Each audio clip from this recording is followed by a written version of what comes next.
ચાલો કમાયેલી પાર્ટી છે બરાબર, એને હું ફેર પડે લ્યો ભાઈ ચાલો. સ્વામિનારાયણ હરે સત્સંગી જીવન પ્રકરણ 5 અધ્યાય 53મો તારીખ આજે કઈ થઈ? 27 નવેમ્બર 2024. આપણે આ નૈષ્ટિક બ્રહ્મચારી છે એણે વેદ અધ્યયન કરવું જોઈએ અને જે એની ઉત્પત્તિનો પ્રકાર વેદ અધ્યયનોનો અને એનો તે વેદોની ઉત્પત્તિનો પ્રકાર જે છે તે આ અધ્યાયને વિશે જણાવ્યો છે. તે આપણે છેલ્લા 3-4 દિવસથી જોઈ રહ્યા છે. સૃષ્ટિ પ્રકરણ આમાં ચાલે છે તે આપણે જોઈ રહ્યું છે. ગઈકાલ સુધી આપણે વિરાટ પુરુષના જે વિરાટ સૂત્રાત્મા અને અવ્યાકૃત નામના ત્રણેય શરીરો તે લોકમાં દેવ મનુષ્યાદિકના સ્થૂળ સૂક્ષ્મ અને કારણ નામના 3 શરીરો જેમ એમ સુસ્પષ્ટ થયા ત્યાં સુધી જોયું કે ભાઈ વિરાટ પુરુષ જે છે ઈશ્વર કોટીમાં આવે એટલે એના જે વિરાટ સૂત્રાત્મા અને અવ્યાકૃત 3 શરીર જેમ આપણા સ્થૂળ સૂક્ષ્મ અને કારણ 3 શરીર છે તેમ છે ત્યાં સુધી આપણે જોયું. જેમ એક પણ નાળિયેર પરિપક્વ અવસ્થામાં ત્વચા ખરપર અંત ખરપર રૂપે 3 પ્રકારે વ્યક્ત થાય છે તેમજ વૈરાજ પુરુષનું એક પણ શરીર 3 પ્રકારે વ્યક્ત થાય છે. નાળિયેર એક જ હોય પણ એના 3 શરીર હોય. કેવી રીતે 3 શરીર હોય તે સાંભળો. પહેલું શું છે? પરિપક્વ અવસ્થામાં ત્વચા ખરપર એટલે ઉપરની જે ત્વચા આવે તે ખરપર, અંત ખરપર બરાબર, છાલા એટલે ને ખરપર એટલે એમાં પરિપક્વ અવસ્થામાં પહેલી ત્વચા એટલે ઉપર પેલા વાળ આવે ને તે, પછી એની નીચે જે ખરપર એટલે પેલું જે આવે તે પેલી છાલ આવે તે કાચલી, ને પછી અંતર ખરપર એટલે પેલું જે મૂળ કોપરાની ઉપર બી તમે પેલી છાલ જો ને પેલી બ્રાઉન કલરની તે એમ એટલે 3 લેયરવાળી નથી આવતી એના સ્થૂળ સૂક્ષ્મને કારણ શરીર એમ તેમ આનું વિરાટ સૂત્રાત્મા અને અવ્યાકૃત એમ 3 શરીર કોના? ઈશ્વરના બરાબર. એટલે વ્યક્ત અવસ્થામાં એ પ્રમાણે એમ કહે કે વૈરાજ પુરુષનું એક પણ શરીર 3 પ્રકારે વ્યક્ત થાય છે. વ્યક્ત અવસ્થામાં એ ખબર પડે જેમ આપણું પણ સ્થૂળ સૂક્ષ્મ અને કારણ 3 શરીર છે તો અત્યારે આપણે વ્યક્ત અવસ્થામાં ખબર પડે. ભાઈ તમે કહો કે કારણ શરીરને તો તત્વ નથી તો એ દેખાય કેવી રીતે? પણ એ ખબર પડે ને તમને, પ્રસંગોપાત ખબર પડે. કારણ શરીરમાં જે કોઈ અનાદિ વાસના રહેલી છે અને અત્યારની વાસના રહેલી છે, જ્યારે એનો એ વિષયનો તમને સંગ થાય ત્યારે એના તરફ જે તમારી ઇન્દ્રિયો કે અંતઃકરણની વૃત્તિ જાય એટલે તમને ખબર પડે કે કારણ શરીરમાં આ પ્રમાણે વાસના રહેલી છે. સમજો બરાબર. લસ્સી જોઈને લસ્સી પીવાની ઈચ્છા થાય બરાબર, છાશ જોઈને છાશ પીવાની ઈચ્છા થાય. તે શું છે? કારણ શરીર છે બરાબર. કે ભાઈ છાશમાં આવે હું આમ તો કંઈ નથી, છાશ શું છે? નોર્મલ વસ્તુ છે. પણ તમે એમ તો કહો છાશ એકને બદલે 2 ગ્લાસ પી નાખીએ, 3 ગ્લાસ પી નાખીએ, દૂધ જોઈએ તો 10-12 વાટકી દૂધપાક પી જઈએ, તે શું છે? કારણ શરીર છે. સમજો.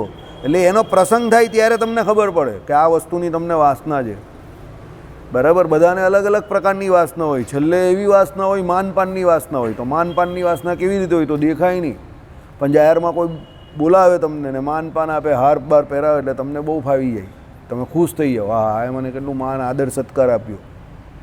સમજો. તો એ શું છે? વાસના છે. અંદર સૂક્ષ્મ રૂપે નહીં પણ અંદર કારણ શરીર રૂપે રહેલી છે. પણ એનો પ્રત્યક્ષ યોગ થયો ત્યારે ખબર પડી, તમને બહાર આવી. તમને તો ખબર પડી જ નથી, પણ જે હોશિયાર છે, જે ઇન્ટેલિજન્ટ છે, કે જે તત્વ જિજ્ઞાસુ છે એને ખબર પડી કે જો આ અહીંયા ગયો. સ્ત્રીનો યોગ થાય ત્યારે ખબર પડે. આમ સ્ત્રીનો યોગ ન હોય અને કોઈ ભગવાનનું ભજન કરતા હોય તો બધા ડાયા ડમરા લાગે, પણ સ્ત્રીનો યોગ થાય ત્યારે ખબર પડે કે મને એની વાસના છે. સમજો. ધનનો યોગ થાય ત્યારે ખબર પડે કે મને એની વાસના છે. એટલે એ પ્રમાણે જે શબ્દ સ્પર્શ રૂપ રસ અને ગંધ એ 5 વિષય છે એમાં જે વિષયનો એનો યોગ થાય અને સહેજે એ તરફ એની ઇન્દ્રિયોનો દ્રઢાવ થાય એટલે એને ખબર પડે કે ભાઈ એ મને વાસના છે. ન વાસના હોય તો એ પ્રમાણે એનો દ્રઢાવ થાય જ નહીં. સિમ્પલ કાંદો લસણ જેણે એ જ ને. તો હવે દાખલા તરીકે નીચે પેલો ઈંડાની લાડીવાળો આમલેટ બનાવતો હોય તો તમને જરા બી સંકલ્પ નહીં થાય, ત્યાંથી જતા હોય ને ઉલટી ગંધ આવે તો તમને એમ થાય કે આ બંધ થાય તો સારું, કા તમે અહીંયાથી ભાગો. એટલે તમને એની વાસના નથી બરાબર. એ હિસાબે કોઈ જગ્યા પર કાંદા લસણવાળું કંઈ બનતું હોય ને એની દુર્ગંધ પેલી આવતી હોય તો જેને કાંદા લસણ બરાબર છોડ્યા નથી અંદરથી એને ત્યાં ઈચ્છા થઈ જાય કે ઓ બહુ મસ્ત બને છે, પણ આપણે એમ થાય કે અહીંયાથી નીકળો જલ્દી બરાબર. કાંદાવાળા સમોસા હોય કે પછી પેલી ભાજી હોય કે જે કંઈ હોય એની એક ગંધ જ એવી ટિપિકલ આવે, કાંદા સોંતરાતા હોય ને એની.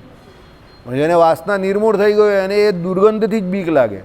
પણ જેને વાસના છે તેને મજા આવે કે ચાલ મળી જાય, આપણે ખાતા હતા તો અત્યારે ખાવાની મજા આવશે. એટલે એની વાસના હજુ નિર્મૂળ નહીં થઈ બરાબર. એટલે એ પ્રમાણે તત્વ છે નહીં કેમાં? કારણ શરીરને વિશે તો પણ પ્રસંગોપાત સ્થૂળ અને સૂક્ષ્મ શરીરમાં કારણ શરીરને વાસનાને કારણે સ્થૂળ અને સૂક્ષ્મ શરીરમાં એના ફેરફારો તમને દેખાય છે અને કારણ શરીરમાં વાસના તમને દેખાતી નથી, પણ સ્થૂળ અને સૂક્ષ્મ શરીરમાં થયેલા ફેરફારને લીધે જે તત્વદર્શી પુરુષો છે એને ખબર પડે છે કે આને આ વિષયની વાસના છે. સમજો બરાબર? દૂધ જે પીતો હોય એને દૂધની હોય તે ખબર પડી જાય બીજાને કે આને દૂધની વાસના છે. બરાબર? શ્રીખંડની વાસના હોય તો દહીંની હોય, શ્રીખંડની હોય તો એને એ ખબર પડી જાય. સમજો? જો ભૂખ લાગે ને સાહજિક રીતે જે કંઈ ખાતા હોય એ વાસના નથી. એ તો બિચારાને ભૂખ લાગી જ તો બધાને ભૂખ લાગે છે અને એ જે મળે છે તે બધા ખાય છે. પણ પછી વિચાર શું કરે કે દૂધપાક પેલો વેચે છે તો હું જલ્દી 8-10 વારકી પી જાઉં, નહીં તો વેચાઈ જશે. બરાબર? તો એ દૂધપાકની વાસના છે ને ચોક્કસ વસ્તુની આસક્તિ જાગે એ વાસનાનો રૂપ થઈ. ચોક્કસ જે વસ્તુ એમને સહેજે મળતી હોય ને ખાવા બેસી ગયા ભૂખ લાગી એ વાસનાનું રૂપ નથી. સાહજિક રીતે મળે એમાં પણ શું છે, પેલો સંતોષની હોય ને ધરાય નહીં ને જે મળે તે ખાયા જ કરે બેઠો બેઠો, તો એ પણ વાસના છે. એને ટોટલ ખાવાની વાસના છે. હું એ જ કહી રહ્યો છું, મતલબ કે એને જે આસક્તિ કે એ ખાવાની બી ટોટલ વાસના હોય, એ ધરાય નહીં એનાથી, એને સંતોષ નહીં થાય. અહીંયા સુધી ભરી લે. હા, એ પણ એને વાસના છે. એને એ ખબર નહીં પડે ત્યારે કે મારા પેટની કેપેસિટી શું છે. એટલે એને ત્યારે સમજવાનું કે જેમ ખાવાની વાસના હોય, પીવાની વાસના હોય. સમજો? એટલે એને કોઈ વસ્તુ ખાવાની વાસના નથી એક, પણ એને બધું ટોટલ જમવાની ખાવાની જ વાસના છે. એમ કે ભાઈ મળ્યું તો બીજી ફેરી મળવાની. એને જે સમજો, તમે જે ક્રિયા કરતા હો ને તમને એનાથી સંતોષ નહીં થાય અને તમે એને માજા મૂકીને કેપેસિટી બહાર લેયા જ કરો તો એની વાસના આવે. 11સમાં આપણે આ લોકોને 11સમાં આપણે આઈસ્ક્રીમ આપીએ, જ્યુસ આપીએ. હવે ભાઈ તમને એક ગ્લાસ બંને જ્યુસ આપીએ જ છે ને, તો સમજો. પણ તો પણ પછી પેલાને એવી આસક્તિ હોય કે બીજો ગ્લાસ બી મળે. હું ગેરંટી જોડે કહું કે એને ત્રીજો આપે તો ત્રીજો બી પી જાય ને ચોથો બી પી જાય. તો એ વાસના છે. સમજો? બરાબર? લોકો સાકરિયા દાણા બી આપે જ છે પ્રસાદમાં, ને ધાણીનો પ્રસાદ બી આપે છે. પણ આપણે સાચું સમજીને કે હરિભક્ત સમજીને આઈસ્ક્રીમ આપીએ છીએ કે ભાઈ તમને જ્યુસ આપીએ છીએ, બસ તમારે એટલામાં સંતોષ માનવો જોઈએ. પછી તમે એમ માનો કે ના હજુ બીજી ફેરી પણ પેલો આઈસ્ક્રીમ આપે, બીજી ફેરી પણ પેલો જ્યુસ આપે, તો પછી એ વાસના છે. સંતોષ રાખવાનો. સમજો? બરાબર? દરેકને કહેવાનું આવે, દરેકે પછી એને એક વાર મળે તો એક વાર કે 2 વાર બધાને મળે તો એને એમાં એ સંતોષ રાખવો જોઈએ. ભગવાનનો પાડ માનવો જોઈએ કે ભાઈ ભગવાને મંડળને એટલું કેપેબલ બનાવ્યું છે કે એમાં આઈસ્ક્રીમ અને જ્યુસનો પ્રસાદ મળે છે. બરાબર? કેટલી જગ્યા પર મળે છે એ તપાસ કરજો ખાલી, પછી મને કહેજો. તમે બીજો ગ્લાસ ઈચ્છો એની મને કોઈ વાંધો નથી, કોઈ મને પ્રેક્ટિકલી પોતાને કોઈ પ્રોબ્લેમ નથી. પણ કેટલી જગ્યા સુરતમાં એવી હશે કે જ્યાં તમને અંજીરનું જ્યુસ પીવડાવતા હોય કે કાજુ અંજીરનું આઈસ્ક્રીમ ખવડાવતા હોય, એટલી જગ્યા કેટલી છે સુરતમાં? તપાસ કરીને મને આવીને કહેજો. અને પછી એવી જગ્યા પણ બતાવજો કે એમાં તમને 5 વાર કે 4 વાર આપતા હોય પ્રસાદ તરીકે. બરાબર? કાયમ, એકાદ વખત નહીં, વર્ષમાં એકાદ વખત તો કદાચ કોઈ આપી દેતો હોય, પણ કાયમ આપતા હોય દર એકાદશીએ. એવી કેટલી જગ્યા છે એ મને જરા તપાસ કરીને કહેજો. બરાબર? એટલે તમને ખબર પડશે. સમજો? આ તો શું હોય કે ભાઈ મંદિર માટે કોઈ આપી જાય હરિભગત, કોઈ કે ભાઈ 11સમાં તમે ભજન કરો છો, મેં કહું આ ભાઈ કરે છે તો ભાઈ હરિભક્તોને આપી દેજો, પીવડાવી દેજો મારા તરફથી. તો આપણે ભાઈ આવે છે તો આપણે કરીએ છીએ. બરાબર? એમાં આપણે પણ કંઈ નહીં કરતા. મહેનત કરવાવાળા મહેનત કરે છે, આપવાવાળા આપી જાય છે, અને ગ્રહણ કરવાવાળા ગ્રહણ કરે છે ઠાકોરજીની ઈચ્છાથી. તેમાં આપણે કંઈ વચ્ચે કંઈ શ્રેય લેવાની જરૂર નથી. પણ જે વ્યક્તિ ગ્રહણ કરતા હોય એને એ ભગવાનનો પ્રસાદ સમજીને, ભગવાનની કૃપા સમજીને એ પ્રમાણે સંતોષ રાખવાનો. એમ પછી બધાને એવું હોય કે ભાઈ મને બીજી વાર મળે તો સારું. પણ બેઠેલા ત્યાં 25 જણા હોય તો 25-25 એવું છે. 25માંથી કોઈ એક તો મને ના પાડે કે મારે બીજી વાર નહીં જોઈતું. 25-25 ને એવું હોય કે નહીં? તમે સમજો, કોણ ના પાડે? ચાલો બોલો, કોઈ એક હરિનો લાલ એવો છે કે ના પાડે? ના, હવે મારું કામ પૂરું થઈ ગયું. પેલા નીરજભાઈની જેમ કોણ બનેગા કરોડપતિમાં એક નીરજભાઈ કરીને કોઈ ભાઈ આવેલા, ગુજરાતી નહીં હતા, કોઈ સાઉથ ઇન્ડિયન સાહેબ હતા. 3,20,000 રૂપિયા જીતા એટલે એણે ક્વિટ કરી દીધું કે હવે મારે નથી રમવું. 3,20,000માં જ બચ્ચન સાહેબ એને પૂછ્યું ભાઈ કેમ ક્વિટ કરી દીધું? તમે તો બહુ સારું રમતા હતા. એ કંઈ ના, મારી જરૂરિયાત પૂરી થઈ ગઈ છે, મારા પછીનાની કદાચ જરૂરિયાત મોટી હોય ને એની હોય તો એના પછી એવો જ માણસ આવ્યો, એની 3 કે 4 બે નથી ને બધી પરણવાની બાકી હતી. તે કે એનો નંબર લાગ્યો ને, જો પેલા એ નંબર આપ્યો હતો, એને સંતોષ, ઊભો થઈ ગયો. જીતતો તો બી ઊભો થઈ ગયો, કારણ કે એની ઉંમર થઈ ગયેલી, 67-68 વર્ષના હતા એ ભાઈ. એ કંઈ મારા માટે આટલા પૈસા બહુ થઈ ગયા, ઊભો થઈ ગયો. એવો સંતોષ છે આપણામાં? હવે એ સત્સંગી તો નહીં હતો, પરિણામમાં એ સંતોષ હતો. હવે તમારે તમારી જાતને પૂછવાનું કે ભાઈ તમે સત્સંગી છો તો બી તમે જીતતા હો તો બી ત્યાંથી ઊભા થઈને ચાલ્યા જાઓ ખરા કે ના મારા માટે 3.5 લાખ બરાબર છે? વિચારો, તમે તમારી જાતને પૂછો. એટલે બહુ આમાં શું છે, પ્રવચન કરવું કે મોટી મોટી વાત કરવી સત્સંગની કે વાસના વિશે એ બહુ સરળ છે, પણ તમે જ્યારે પ્રેક્ટિકલી જોવો ત્યારે તમને કદાચ એવું લાગશે ઘણી જગ્યા પર ઘણા વિષયમાં કે તમે હરિભક્ત હોવા છતાં જે નોર્મલ માણસ હોય એને એ વાસના તમારા કરતાં સારી ઓછી હોય એમ. એટલે એનો મતલબ શું છે ખબર? એ સારો વ્યક્તિ છે, તમે સત્સંગી બનવાની કોશિશ કરી રહેલા છો પણ એનો જીવ પહેલેથી જ સારો છે, એ સત્સંગી નથી તો બી સારો છે. એટલે એ વાત કબૂલ કરી લેવાની એમ કે ભાઈ એ આપણાથી સારો માણસ છે. તમે જ પૂછો તમારી જાતને, તમને 3 લાખ 20 લાખ મળે તો તમે ઊભા થઈ જાઓ ખરા? ચાલો બોલો, બીજાને કાં વાત કરો? મને તો ઘણા અનુભવ થયા છે કે સાવ ગરીબ પરિસ્થિતિમાં છે, ચપ્પલ બૂટને પાલિશ કરે છે, એને પૂછું માજી કેટલા રૂપિયા લેશો? કે દીકરા જે આપી. તો કેમ? 20 આપે, કોઈ 30 આપે. એટલે એને સંતોષ છે એમ. આઈડિયા આવ્યો? મેં એને પૂછ્યું ને કે મને ક્યારેક આજે જમવાનું મળે, ક્યારેક ના મળે. એટલે આમાં સમજો એને સંતોષ છે. હવે વાસનાનો એક્ઝેક્ટ જે ઓપોઝિટ વર્ડ જે છે ને શબ્દ સમજો, એ જ સંતોષ છે. વાસના હોય ને એને કોઈ દિવસ સંતોષ નહીં થાય એ વિષય ભોગવવાથી, એને અસંતોષ જ રહે. એટલે જેને જે વિષય ભોગવવાનો અસંતોષ, જેટલો અસંતોષ એટલી એને એ વાસના વધારે. ખાવાની હોય તો ખાવાની, પીવાની હોય તો પીવાની, ભોગવવાની હોય તો ભોગવવાની, જે કંઈ હોય તે વસ્તુ વિષય જે પણ કંઈ હોય તે એની જોડે તમને અસંતોષ થાય કે ના હજુ લઈ લે, હજુ ભોગવી નાખું હજુ, એટલે સમજવાનું કે આની તમને વાસના છે. અને જેમાં તમને એમ હોય કે મળ્યું તો ઠીક, નહીં મળ્યું તો તમને સમજવાનું કે એમાં તમને વાસના નથી, એ તમને સંતોષ એ ઓટોમેટિકલી થાય. એટલે એના માટે ભગવાને જે કહ્યું એ પ્રમાણે ભગવાનની મૂર્તિનું ધ્યાન કરવું પડે, શાસ્ત્રોમાં જે કોઈ જેના જેના નિયમ કયા હોય એ પ્રમાણે વર્તવું પડે, બરાબર? આત્મનિષ્ઠા, આ 3 સાધનો બહુ જોરદાર કીધા જ ભગવાને, સમજો. તો વાસના ધીરે ધીરે પહેલાં કુંઠિત થાય, પછી નિર્મૂળ થાય. અને આ બધું જે કોઈ તત્વજ્ઞાન છે તે તમારે સમજવું પડે કે ભગવાને આ જે જગતની ઉત્પત્તિ સ્થિતિને પ્રલય કરેલી છે તે એમાં બધી વસ્તુ છેલ્લે નાશ તરફ જ જાય છે. કારણ કે ઉત્પત્તિ ઓલરેડી થઈ ગઈ જ ને સ્થિતિમાં આપણે છે, તો હવે આ નાશ તરફ જ જઈ રહેલા છે આપણે. પછી પાછી ઉત્પત્તિ થશે. તમે વિચાર કરો, હરાહોળ કળિયુગ હશે 4,32,000 વર્ષનો, અને પછી ભગવાન જ્યારે કળિયુગમાં કળકી અવતાર લઈને પ્રગટ થશે તો ફક્ત સંકલ્પ કરશે એમાં લોકોના અંતકરણ જે છે ને તે એકદમ સત્વગુણી થઈ જશે અને નવા સતયુગની સ્થાપના થઈ જશે અને ધર્મ પાછો લોકોના હૃદયને વિશે પ્રધાનપણ આવી જશે ફક્ત સંકલ્પ માત્રથી પરમાત્માના.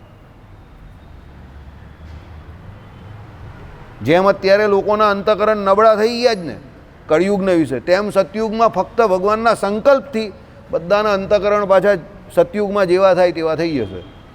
સમજો, બરાબર? એટલે આપણે પ્રગતિ કરવાની વાત કરીએ કે વિકાસ કરવાની જે કંઈ વાત કરીએ છીએ, પણ એકચ્યુઅલી આપણે વિકાસ કરીને પણ નાશ તરફ જઈ રહેલા છે એ વાત ભૂલી જઈએ છીએ. અને એટલા માટે જ આપણી આ વાસના જે છે તે પ્રબળને પ્રબળ થતી જાય છે. એટલે અવ્યાકૃત જે શરીર જે છે ઈશ્વરનું, તે કે આપણું કારણ શરીર છે એ ભલે દેખાતું નથી પણ પ્રસંગોપાત એ તમને લાફા મારે. એટલે તત્વદર્શી પુરુષ હોય એને ખબર પડે કે આ મને મારી વાસનાએ અહીંયા પાડ્યો. સમજો, એટલે તત્વદર્શન કરવું બહુ જરૂરી છે કે વાસના જે છે એ જ આપણે પાડે છે. બરાબર? ચાલો, આ વૈરાજ પુરુષ તે વિરાટાદી 3 શરીરના સંબંધથી, વિરાટાદી 3 શરીર એટલે વિરાટ, સૂત્રાત્મા અને અવ્યાકૃત, આ 3 શરીરના સંબંધી બ્રહ્મા વિષ્ણુ શિવાદી સંજ્ઞાને પામે છે. બરાબર? એટલે પછી એ વિરાટ જે નારાયણ છે એટલે વિરાટ પુરુષ જે છે એમાંથી બ્રહ્મા વિષ્ણુ અને મહેશ એ 3 થાય છે. અનંતર તે વૈરાજ પોતાના શરીરમાં રહેલા નયનાદિ ગોલકો, નયનાદિ ગોલકો એટલે આંખ જે છે એના સ્થાન જે કયા તે ગોલક કહેવાય, ગોલોક નથી, ગોલક છે. બરાબર? ચક્ષુરાદિ ઇન્દ્રિયો, હવે આ જે ગોલક જે છે એની અંદર ચક્ષુ એટલે આંખ નામની ઇન્દ્રિય રહી છે ને એની અંદર તેમના અધિદેવોને તદાત્મક ભાવથી વ્યાપે છે. એટલે એની અંદર પાછા આંખના દેવતા કોણ છે? સૂર્ય. તો એ પ્રમાણે એ ત્રણે ત્રણ આ એક ઇન્દ્રિયની વાત કરી એ પ્રમાણે સમજો. એ પ્રમાણે જેમ આપણી 10 ઇન્દ્રિયો કહી તે પ્રમાણે એ વિરાટ પુરુષ જે છે એના પણ ઇન્દ્રિયો છે, અંતઃકરણ છે, અને એના એ તે દેવતાઓ છે, અને એના ગોલકના સ્થાન પણ છે. બરાબર. ભાગવતજીની અંદર એનું રૂપ છે આખા બ્રહ્માંડનું, ને એમાં વિરાટ પુરુષના જે આપણા આ જે 14 લોકનું બ્રહ્માંડ જે છે તેમાં જે પેલા બ્રહ્માજીનું ઉપરનું જે સત્યલોક જે કહ્યું છે તે વિરાટ પુરુષનું મસ્તક છે. વચ્ચેનો ભાગ જે છે તે આ નાભિકમળ જે છે તે આપણો અહીંયાનો પૃથ્વીનો ભાગ છે, અને નીચેના જે પાતાળ છે તે એના વિરાટ પુરુષના આપણા શું કહેવાય આપણે પાદ, એટલે આખો અહીંયાથી માંડીને આ કેળથી નીચેનો ભાગ એમ એ પાદ. હા, લેગ તમે જે કહી આપણે અંગ્રેજીમાં લેગ. પાછું અમુક વખતે શું હોય ભાષાનો બહુ પ્રોબ્લેમ થાય, સામેવાળાને સમજાવવા આપણે સમજતા હોય પણ સમજાવવામાં તકલીફ પડે. એ આખું શ્રીમદ ભાગવતને વિશે વિરાટ પુરુષનું શરીર જે છે ને એને 14 લોકના બ્રહ્માંડમાં આ પ્રમાણે કહ્યું છે કે આ પ્રમાણે છે. બરાબર. એટલે જેમ આપણું શરીર છે તેમ 14 લોકનું બ્રહ્માંડ રૂપ જે છે તે વિરાટ પુરુષનું શરીર છે. બરાબર.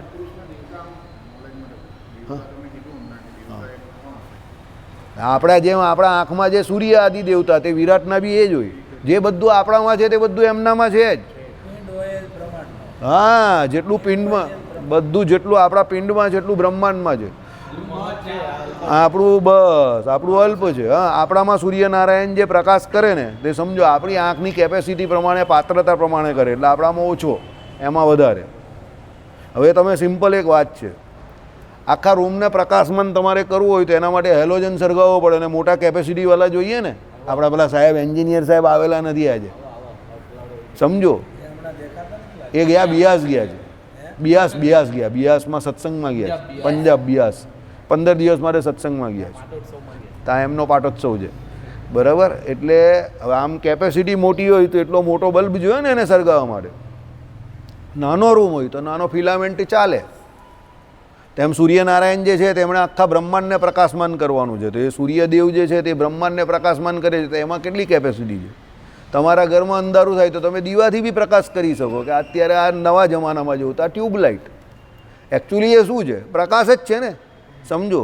પણ આ નાનું ફોર્મ છે, પેલું મોટું ફોર્મ છે. એવું છે આપણા શરીરને વિશે જે અધ્યાત્મ, અધિભૂત અને અધિદેવ, એટલે ઇન્દ્રિય જે છે તે ઇન્દ્રિયના ગોલક જે સ્થાન છે તે, અને એના દેવતા જે છે તે નાનાપણે પ્રકાશ કરે. પેલામાં મોટાપણે કરવું પડે કારણ કે એનું બ્રહ્માંડનું કાર્ય છે. પણ બંનેમાં એ દેવતાઓનો રોલ પૂરેપૂરો છે. આપણા શરીરમાં દાખલા તરીકે તમારા કાનના દેવતા દિક્પાલ રૂટી જાય તો કાનમાં સંભળાવવાનું તમને ઓછું થઈ જાય કે બંધ થઈ જાય. તેમ બ્રહ્માંડમાં પણ એવું છે, બધે ઉથલ પાથલ મચે જ છે. બરાબર. એટલે એ તમે જ્યારે પુરાણોનો અભ્યાસ કરો તો તમને ખબર પડે. જ્યારે આ સૃષ્ટિની રચના થઈ એ પહેલાં નારદજી ગયા તો ભગવાનને શું કહ્યું એમણે કે તમે સૃષ્ટિની રચના કરવાનું કહો છો, પણ પહેલો જે આવેલો છે ગાંડિયો, કોણ? હિરણ્યાક્ષ. તે તો પૃથ્વીને લઈને કાં ચાલ્યો ગયો? રસાતળમાં ચાલ્યો ગયો છે. હવે બેઝ જ નહીં મળે, પૃથ્વી બેઝ છે, એની અંદર તો મનુષ્ય સૃષ્ટિને આ બધું થાય, અંદર રહેવા માટેનું એ તો જોઈએ ને સ્થાન, સમજો. પણ પેલો રસાતળમાં ચાલ્યો ગયેલો, રસાતળને વિશે પાછો અંદર ગયો. હવે એને શોધે કેવી રીતે? તો નાક બહુ પાવરફુલ હોય, નાક ગંધનું કામ કરે છે ને, તો સૂંઘતા સૂંઘતા જવું પડે ને, તો નાક કોનું સૌથી વધારે પાવરફુલ હોય? ભૂંડનું, વરાનું હોય ને. એટલે ભગવાને બ્રહ્માજીને ભગવાને સંકલ્પ કર્યો, અને બ્રહ્માજીએ શું કર્યું? છીક ખાધી. તો બ્રહ્માજીના નાકમાંથી કોણ નીકળ્યા? વરા ભગવાન. અને એ પછી પોતાની આ જે નાક નામની ઇન્દ્રિય એનાથી સૂંઘતા સૂંઘતા સૂંઘતા સૂંઘતા શોધતા શોધતા કોની પાસે પહોંચી ગયા? હિરણ્યાક્ષ પાસે. સમજો. હવે હિરણ્યાક્ષને આઈડિયા પણ કોણે આપેલો? નારદજીએ આપેલો. હિરણ્યાક્ષ કહે કે મારે વિષ્ણુ જોડે લડવું છે, તો લડાઈ કેવી રીતે? એ કહી કે એક સિમ્પલ વાત વિચાર કે તારે કોઈની જોડે લડવું હોય તો શું કરાય? તે કહે કે એની પ્રિય વસ્તુ લઈ લેવાય. બસ. તો પૃથ્વી કોણ છે? ભગવાનના પત્ની છે. તે કહે કે એને લઈ આવો. અસુરો આવું જ કરે ભગવાનને બોલાવવા. રામચંદ્ર ભગવાનને લંકા બોલાવવા તો રાવણે શું કર્યું? સીતાજીને લઈ ગયો. સીધો લોજિક છે, બધે આવું જ છે, સમજો. હિરણ્યાક્ષ પૃથ્વી દેવીને લઈ ગયો. ભગવાન એને શોધતા શોધતા પહોંચી ગયા. એક રફાળા મારા, જય સ્વામી નારાયણ, કામ પૂરું. એ જ હતો ને, તો સમજો. એટલે આ નિયમ પહેલેથી ચાલે છે કે ભાઈ બળાત કરીને એમ કહી કે કોઈની સ્ત્રીનું હરણ કરવું એટલે શાસ્ત્રમાં એને પાપ કહ્યું છે. એટલે પેલો સ્ત્રીનું હરણ કરે એટલે પેલો પુરુષ જે છે તેને શોધતો શોધતો ત્યાં પહોંચવાનો જ છે.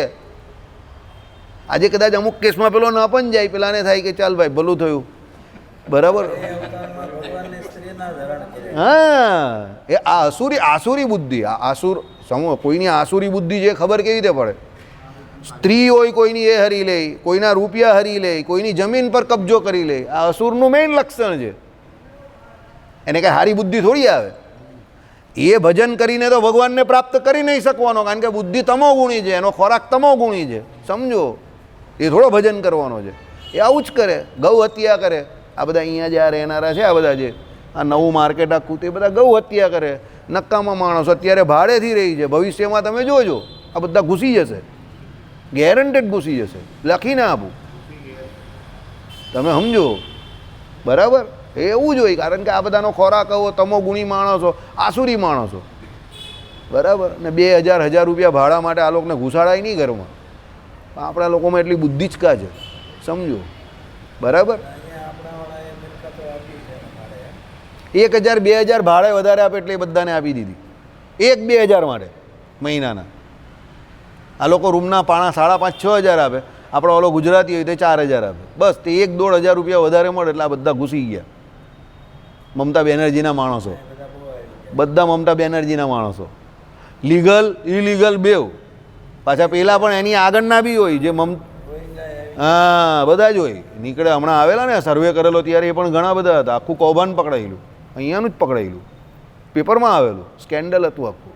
એટલે તકલીફ જ છે, સમજો. અહીંયા આપણે બેઠેલા જે જગ્યાને પણ ભવિષ્યમાં તકલીફ છે, બરાબર. ચાલો, જય સ્વામિનારાયણ, બરાબર. વકફમાં તો નહીં જાય, એને ઉડાડી દે આ બે મોટા ભાઈને. વકફને ઉડાડી દે આ બે મોટા ભાઈને નાના ભાઈ, એ ઉડાડી દે. 2026માં જતા પહેલાં ઉડાડી દે. આપણે તમને હા, એટલે આપણે તમને શું કહેલું? લોકસભામાં બંનેની આપણી ઓછી સીટ આવી. મેં તમને શું કહ્યું? રાજ્યના ઇલેક્શન જવા દઉં એક કરીને, બરાબર. આ તો બે બહુ ખતરનાક માણસ છે, ચૂન કે બદલા લેંગે એવા. જો બે મોટા સ્ટેટ કાઢી નાખ્યા ને, હરિયાણા અને મહારાષ્ટ્ર બે મોટા સ્ટેટ હતા તે કાઢી નાખ્યા, બરાબર. હવે એક યુપી બચેલું છે જેમાં એ લોકોએ લોકસભામાં પછડાત આપેલી. હવે યુપી 2027માં જોઈ લેજો. એમાં પણ પેલી 7 સીટ જે હતી એમાં 5 તો લઈ આવ્યો ને યોગી, 2 જ ગઈ ને, 9માંથી 7 સોરી, એટલે 2 જ ગઈ ને સપાની, 2 ગઈ સપાની. મેં એટલું જોયું, બરાબર. એટલે 7 તો આવી ગઈ ને, સમજો. 27 આવવા દો, બરાબર. આ કે એમ નહીં બેસી રહેશે. એટલે આ પેલા ભાઈ પાછા જે હવામાં ઉડતા હતા વડાપ્રધાન બનવાની, જે પાછી હવા નીકળી જાય. કેન્દ્રમાં યાદ રાખજો, તમને બધાને કહી દઉં, કેન્દ્રમાં ઉચ્ચ ગ્રહ નહીં બેઠેલો હોય તો કોઈ ગમે એટલું ચાહે ઉચ્ચ પદ કોઈ દિવસ પ્રાપ્ત નહીં થાય. એનું બેસ્ટ એક્ઝામ્પલ લાલકૃષ્ણ અડવાણી, લાલુ પ્રસાદ યાદવ, આ બધા લોકો છે મોટા મોટા. આ બધા અહીંયા સુધી પહોંચી ગયા. રાહુલ ગાંધી પણ છે જેમાં, એને પણ કેન્દ્રમાં કોઈ મોટા ગ્રહ નથી. પ્રિયંકાને પણ નથી. ઇવન એ લોકો ખાલી હાઈપ જગાડી શકે. જેને કેન્દ્રમાં 1 4 7 ને 10 એમાં શુભ ગ્રહ ન પડેલા હોય, સમજો, તો એ લોકોને વિશે હાઈપ જગાડી શકે. હાઈપ એટલે ખબર ને, બહુ ટક્કર આપશે, આમ કરી નાખશે, તેમ કરી નાખશે. પણ એકચ્યુઅલ પદ પ્રતિષ્ઠા એને એના જીવનકાળ દરમિયાન ઉચ્ચ નહીં મળે, વચ્ચે નહીં મળે. ઉચ્ચના મોદી 1 4 7 ને 10માં ઊંચના શુભ ગ્રહ બેઠેલા હોવા જોઈએ. એ જ વ્યક્તિ મોટા પદ પર બેસે. મનમોહન સિંહની જેમ લોકસભામાં એક પણ વાર નહીં બેઠેલો હોય તો પણ લોકો આવીને બેહાડી જાય. સિંગ ઇઝ કિંગ, એને હતો જ કેન્દ્રમાં યોગ. સોનિયા ગાંધીને પણ નહીં હતો. 2004માં એને બેસાડવાની વાત કરતા હતા, વિદેશી મુદ્દો કહીને એને પણ ઉઠાડી નાખ્યો. ત્યારે એક જ્યોતિષ બોલેલા જ હતા કે આ લોકો ભલે સોનિયા ગાંધીની પાછળ દોડે છે પણ એની કુંડળીમાં યોગ નહીં બનતો, અને અડવાણીની કુંડળીમાં પણ નહીં બનતો, એટલે એ ભાઈ પણ નહીં બેસવાના. કા બંને બેઠા. અને લાલુ યાદવ બોલેલો, અડવાણી जी की कुंडली तो हमने दिखाई है एक ज्योतिष को, उन्होंने ना बोला है वो कभी नहीं बनेंगे वડાપ્રધાન. પણ લાલુએ ત્યારે મોદીની નહીં બતાવેલી, કુંડળીની ખબર હતી કે આ મોદી કોઈ ઊભો થઈ રહેલો જ ગુજરાતમાં 2004માં, એ એને નહીં ખબર હતી. એણે એ કુંડળી નહીં બતાવેલી, સમજો. બાકી અડવાણી વિશે તો લાલુ યાદવ 2004નો કહેતો હતો એ વડાપ્રધાન નહીં બની શકે, એના એવા યોગ નથી. એટલે એ ના પાડતો હતો કે ભાજપ કોઈ દિવસ કેન્દ્રમાં નહીં આવે. પણ એને પિક્ચરમાં નહીં ખબર કે પેલો નીચેથી એક બીજો હીરો ઊભો થાય. પહેલે ઉપર મંગળચંદ્ર 7 ઊંચનો જ થયો ને, મંગળ તો સ્વરાશિસ્થ થયો. પછી 11 હા સ્વરાશિસ્ત છે ને, પછી ચોથે બી કંઈક સારો ગ્રહ નહીં. સ્વરાશિસ્ત ગ્રહનો પાવર બી જોવાય ને, કેટલા અંશનો છે એ પણ જોવાય. પછી 11મું સ્થાન એનું સારું છે, પછી એને કર્મસ્થાન 10મું સ્થાન બી એને સારું છે, એનો શનિ બી સારો છે. શનિ સારો હોય ને તે માણસને શું હોય, લાંબા ગાળાના પ્રોજેક્ટ બહુ સારા મૂકે, ધીરજ બહુ સારી હોય. એટલે એ તમને બુલેટ ટ્રેનનું સપનું બતાવે છે તો બુલેટ ટ્રેન બતાવશે એ તમને, એ બતાવીને જશે. સમજો, આ બધા આટલી બધા આયોજન કરવા મોટા મોટા સિટીમાં બુલેટ ટ્રેનના, એ કંઈ ખાવાનો ખેલ થોડો છે. પણ એ સપના એ બતાવી શકે ને એ પૂરા પણ કરે, મોટા મોટા આયોજન કરે અને ઇનોગ્રેશન કરે તો પછી એ રિબિન કાપવા પણ જાય. એમ 5 વર્ષની 10 વર્ષની લાંબી યોજના હોય તો એને એટલો વિશ્વાસ હોય કે ના હું આ કામ કરી નાખા. એ શનિનું કામ છે. શનિ લાંબી ગાળાની યોજનામાં બહુ મજબૂત કામ કરાવે. એને 10મે શનિ છે કદાચ, 10મે શુક્ર શનિ છે. એ શુક્ર શનિની યુતિ બહુ સારી, આમ બહુ સારી, ભૌતિક રીતે બહુ સારી, બરાબર. કારણ કે બંને એક શુક્ર વૈભવ અપાવે અને શનિ તમને એ પ્રમાણે કામ કરાવે, દ્રઢતા. એટલે એ માણસો જે હોય ને, એટલે કેન્દ્રમાં જ્યાં સુધી ઉચ્ચ ગ્રહ નહીં બેઠેલા હોય, મોટા ગ્રહ બેઠેલા હોવા જ જોઈએ, ગુરુ છે, શુક્ર છે, શનિ છે કેન્દ્રમાં, ત્યાં સુધી કંઈ ગજબજ વાગે નહીં. અમિત શાહને પણ નથી. એટલે એ પોતે કંઈ જ છે વડાપ્રધાન બનવાની મને કોઈ આશા નથી. એનું નહીં ખબર, આપણે નહીં જોયું. હા હું ભરૂચ મંદિરનો આપણે, હા હા, એ તો સુરતનું મુગલીસરાની એસએમસી પણ છે, એ પણ છે. એ તો બધું ઉડાડી દે. એ સારું થયું આ લોકો છે તો ખબર પડી. આમાં શું છે કે આ લોકો છે ત્યારે આ બધા બહાર આવ્યા, ખબર પડી તો સારું થયું. કોઈ બીજી હતી તો આ બધું સુમ્મા ને સુમ્મા ચાલ્યું જ હતે. સમજો, પણ આ બે છે ત્યારે ખબર પડી તો કાયદો બદલાય એટલી કેપેસિટી છે એ લોકમાં. સમજો. હા, કહેવાય છે કે ઇન્ડિયાની અંદર કોઈની પાસે વધારે પ્રોપર્ટી હોય ને તો વકફ બોર્ડ પાસે. હા તો છે જ ને, એની જેટલી પ્રોપર્ટી કોઈની પાસે. એ યુપી આણે શોધી નાખ્યું સૌથી પહેલાં. યોગી આદિત્યનાથે આ વાત શોધેલી. એની જેટલી પ્રોપર્ટી આખા ઇન્ડિયામાં કોઈની પાસે નથી, વકફ બોર્ડ પાસે છે.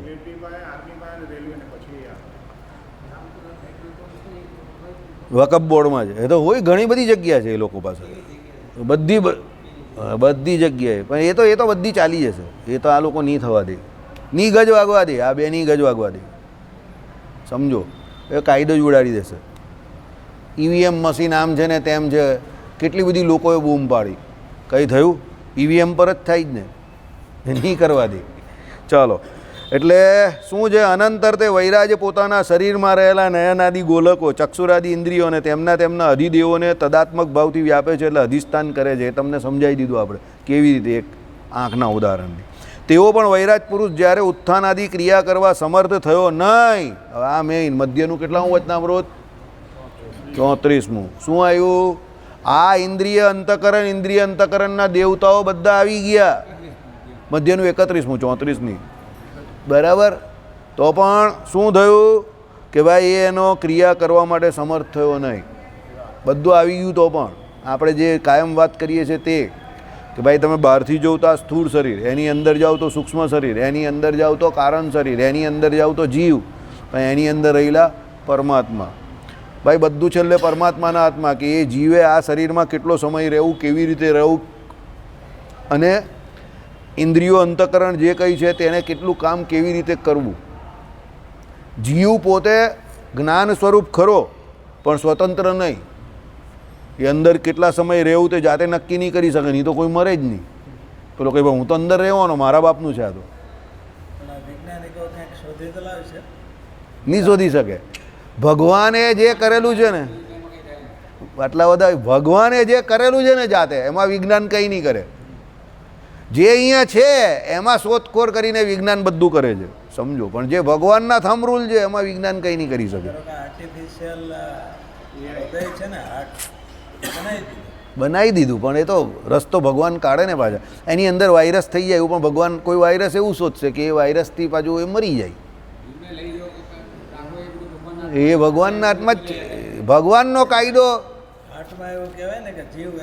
હા, આજે દાખલા તરીકે સિમ્પલ વાત તમને કરું, ચાલો, બહુ સિમ્પલ વાત. ભગવાનનો કાયદો, યુગના ધર્મો ભગવાને પ્રવર્તાવ્યા, એગ્રી?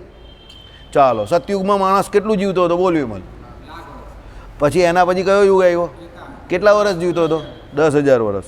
દ્વાપરમાં કેટલા વર્ષ? 1000 વર્ષ. ને અત્યારે બરાબર. હવે અત્યારે કોઈ એવું વિચારે કે 1000 વર્ષ જીવવું છે, જીવી શકે? કોઈ 1000 વર્ષનો માણસ તમને આ લોકમાં દેખાય? પૂરું પૂરી થઈ ગઈ ને વાત. ડિબેટ કરાય હવે? કેમ? એ કાયદો કોણે બનાવેલો છે? યુગના ધર્મ કોના પ્રવર્તાવેલા છે? ભગવાને પ્રવર્તાવેલા છે. હવે તમને હું અત્યારે આપણે વાંચીએ જ્યારે કે ભાઈ સતયુગમાં લોકો લાખ વર્ષ જીવતા હતા, આપણે હવે હવે આ તો સિમ્પલ વાત છે ને. દશરથ રાજાને 60,000 વર્ષની ઉંમરમાં ખાલી અહીંયા વાળ સફેદ દેખાતા હતા. એ તો ત્રેતામાં હતા પાછા. કેટલી ઉંમર? 60,000 વર્ષ. એક પણ છોકરો નહીં હતો ત્યારે. 60,000 વર્ષની ઉંમરમાં એ ખાલી અહીંયા વાળ દેખાતા થયેલા થોડા થોડા સફેદ. બહુ જીવેલા દશરથ રાજા. પછી તો બધું પૂરું થઈ ગયું. 20-25 વર્ષમાં બધી હિસ્ટ્રી પૂરી થઈ ગઈ. રામ ભગવાન તો કેટલા 14,000 વર્ષ 11,000 વર્ષ. દશરથ રાજા એટલું જીવેલા, બરાબર. તો પછી એટલે સમજો હવે આ ભગવાનનો બનાવેલો કાયદો છે. યુગના ધર્મ જે છે તે ભગવાનના છે. તો અત્યારે આપણે તો ત્રેતા તો હજુ હમણાં જ ગયો. 5,500 વર્ષ પહેલાં તો એ જ હતો ને. અરે દ્વાપર જ હતો. 5,500 વર્ષ થયા ને દ્વાપરને સંધિ યુગ ગયો હતો. તો ત્યારે તો 100-125 વર્ષના હતા જ બધા. 200-250 વર્ષના તો ત્યારે ભીષ્મ પિતાએ દેહ છોડ્યો. 244 વર્ષે તો દ્રોણાચાર્ય તો એનાથી મોટા હતા. 600-700 વર્ષના હતા બધા.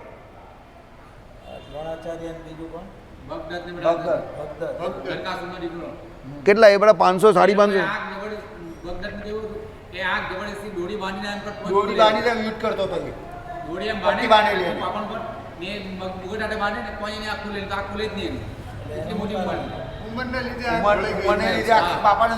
એ 600-700 વર્ષનું. હા, 700 લબડી ગયેલી એમ. આપણે ક્યાં લબડી જાય એમ. હવે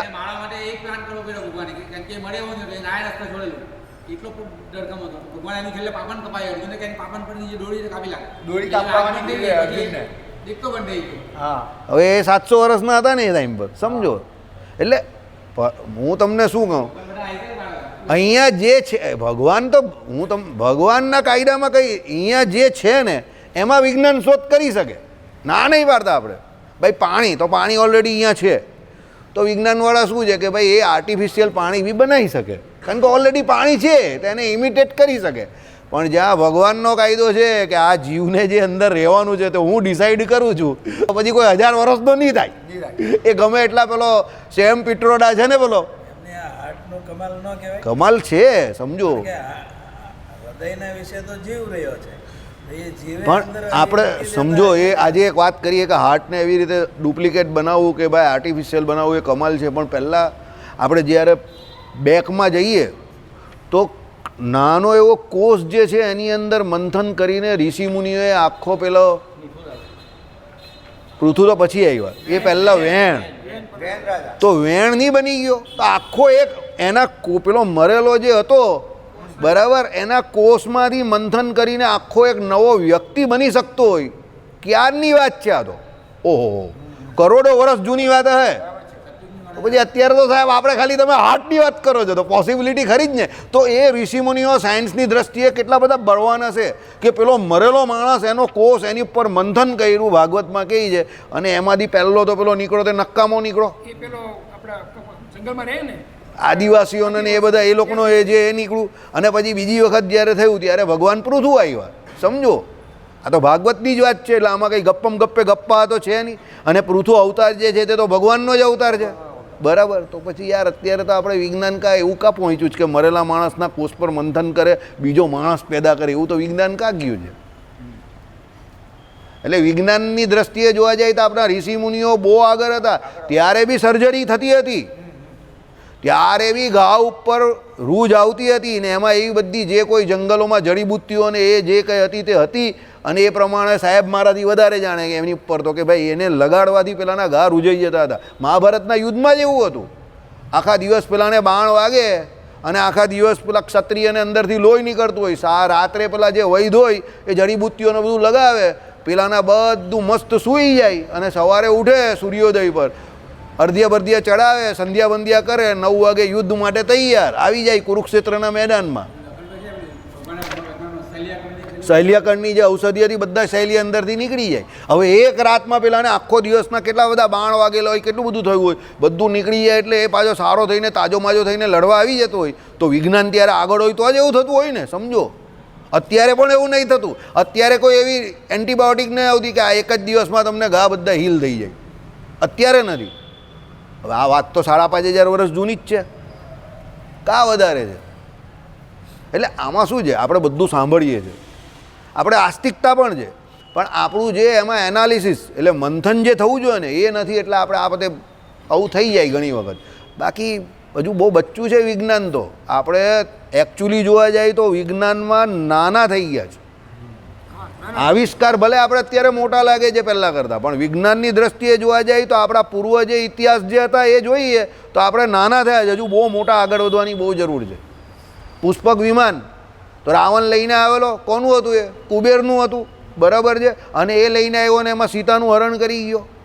તો ત્યારે પણ ઉડવાની ટેકનોલોજી તો હતી જ ને મંત્રથી, તો જ પુષ્પક વિમાન આવે ને.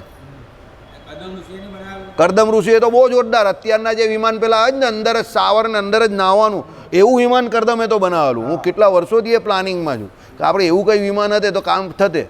અને એમાં તો મેં ગ્રહસ્થાશ્રમ નહીં કર્યો, કારણ કે આપણે કદર્મ જેવો ગ્રહસ્થાશ્રમ કરવો હતો કે 10 છોકરીઓએ આપણે એક ભગવાન, આપણે તો અવતાર લઈને આપણે એવી રીતે વિમાનમાં વિચારીએ. મારા બાપાને કહ્યું તે કહી કે એનું પેટ્રોલ આપણી પાસે નથી ભાઈ. એટલે પછી આપણે કહું માંડીવાળો, આ કામ આપણાથી નહીં થાય, બરાબર. કારણ કે એ પછી સાયકલ લઈને ગ્રહસ્થાશ્રમમાં ફર્યા કરવું, પાછળ ઘરવાળી રાજેશ ખન્નાની જેમ ગાયન ગાયા કરવાનું અને ખુશ થયા કરવાનું, બરાબર. આ લોકોના સમયમાં રાજેશ ખન્નાના પિક્ચરમાં એવું જ બતાવે. એની પાસે પૈસા નહીં હોય, સાયકલ લઈને ગાયન ગાય અને પછી બધા ખુશ, તો પબ્લિક બી ખુશ થાય. મેં કહું કે હવે એ તો રાજેશ ખન્નાના સમયમાં ચાલે, અત્યારના સમયમાં નહીં ચાલે. બાકી કદર્મ જેવો જોઈએ વિમાન, એની અંદર બધું જ હોય.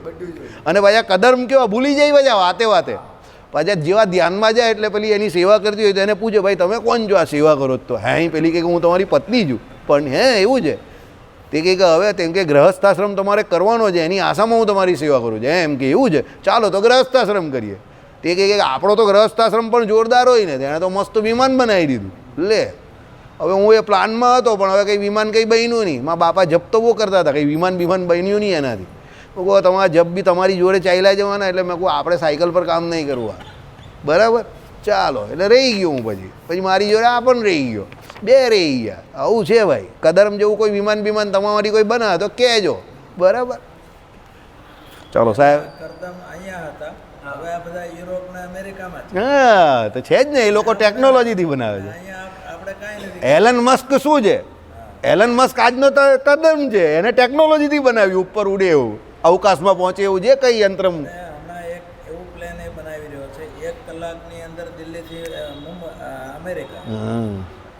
કલાક બનાવી શકે છે 1 કલાકની એનો અત્યારે યોજના જ છે બધી, અને થોડા ટાઈમમાં એ થઈ જાય. 1 કલાકમાં દિલ્હીથી ઉડે તો ન્યોર્ક, એટલે 1 કલાક યંત્રથી, સમજો, બરાબર.